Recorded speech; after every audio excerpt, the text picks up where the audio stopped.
India versus Pakistan final match లో మన Indian players Pakistan players చేసిన కొన్ని ఓవర్ యాక్షన్స్ కి రివెంజ్ తీర్చుకున్న టాప్ 2 మూమెంట్స్. నెంబర్ 1, సెప్టెంబర్ 21 రోజు జరిగిన మ్యాచ్ లో హారిస్ రాఫ్ ఇలా 60 అనే నెంబర్ తో పాటు ఇలా ఫైటర్ జెట్స్ కూలిపోయాయి అన్నట్లు యాక్షన్స్ చేశాడు. అయితే ఆ యాక్షన్స్ కి నిన్న జరిగిన ఫైనల్ మ్యాచ్ లో పాకిస్తాన్ బ్యాటింగ్ అప్పుడు 17th ఓవర్ లో బుమ్రా హారిస్ రాఫ్ వికెట్ తీసిన తర్వాత బుమ్రా కూడా సేమ్ సెలబ్రేషన్ చేసి చూపించాడు.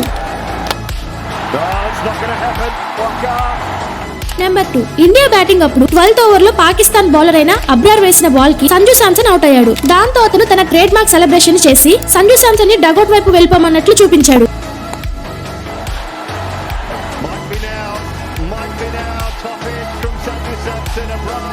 కానీ తర్వాత ఏమైంది? ఇండియా గెలిచిన తర్వాత జితేష్ శర్మ, హర్షదీప్ సింగ్, హర్షిత్ రాణా ఈ ముగ్గురు కలిసి సేమ్ సెలబ్రేషన్ తో ట్రోల్ చేశారు.